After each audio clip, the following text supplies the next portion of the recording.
कल हमारी फ्लाइट थी और आज ना मुझे बहुत सारे काम करने थे क्योंकि मेरे बहुत सारे पार्सल आए हुए थे, वीडियोस बनाने वाली थी क्योंकि बाद में फिर मैं ये सारे काम कंप्लीट करके जाती हूँ ताकि ब्रांड्स बाद में प्रॉब्लम ना करें कि उनकी वीडियो टाइम पे नहीं बनी है वो, तो इसलिए मैंने सारे पार्सल खोले और वीडियोस बनाई और उसके बाद घर की क्लीनिंग की। इतने ज्यादा काम थे कि मुझे खुद भी नहीं समझ आ रही थी। सुबह उठी ना तो मुझे खुद भी नहीं समझ आ रही थी कि मैं कैसे सब कुछ कंप्लीट करूंगी। ये मैंने बच्चों के कुछ बैग्स, कपड़े, ये सारा कुछ मुझे आया था, जैकेट्स बच्चों की और ये सारा कुछ, इतना सारा।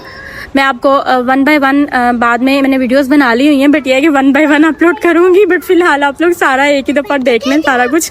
यार ये बच्चों की जैकेट्स मुझे इतनी क्यूट लगी। मैं जोया को कह रही थी कि डिसाइड करो कि कौन सी वाली लेके जानी है साथ में, क्योंकि इतना सामान की जगह ही नहीं होती कि आप ज्यादा चीजें लेके जाओ, इसलिए बस एक एक जैकेट ही लेके जा रही थी। उसके बाद मैंने जल्दी से क्लीनिंग की सारी। जोया को मैंने कहा कि जोया प्लीज आप मेरी थोड़ी सी हेल्प करवा दो, क्योंकि मैं किचन से भी ना सारा कुछ समेट रही थी। आपको पता है ना, जब कहीं जाना हो तो सारा फ्रिज का सामान और ये वो सब कुछ वो समेट के फिर मैंने सारी जैकेट्स अपना ये कोड निकाला और सारी पैकिंग मैंने कंप्लीट कर ली, क्योंकि मैंने ना पैकिंग भी साथ में की। पैकिंग की मैं वीडियो नहीं बना सकी क्योंकि जिस जगह पे मैं पैकिंग करी थी वहाँ पे मैंने इतना ज्यादा क्लटर किया हुआ था कि मैंने कहा वीडियो बनाई आप लोगों ने ना इतना गंद डाल के पैकिंग कर रही है। खैर फाइनली दिन आ गया। सुबह सुबह उठी, पहले बच्चों को नाश्ता बना के दिया, क्योंकि आपको पता है ना हम माओ को एक अजीब सा OCD होता है कि जब तक बच्चे नाश्ता नहीं ना करेंगे तब तक वो फिर अच्छे से बिहेव ही नहीं करते बाहर निकल के। मैंने इनको पहले उठ के पराठा बना के नाश्ता करवाया और फिर मुझे सुकून आया। फिर हम लोग निकले और उबर को बुलाया क्योंकि हम अपनी गाड़ी वगैरह तो लेके नहीं जा सकते थे, और उबर पे एयरपोर्ट गए। आपको पता है यहाँ पे कोई फैमिली भी नहीं होती और इसलिए हमें खुद ही जाना पड़ता है, कोई ड्रॉप करने वाला भी नहीं होता। तो हम लोग गए एयरपोर्ट। ये ना मैं गैराज बंद कर रही हूँ। गैराज ना हमारे मोबाइल से ही बंद होता है, इवन कि मतलब पूरा घर हमारे मोबाइल से कंट्रोल होता है। घर की लाइट्स, घर के बाहर के दरवाजे,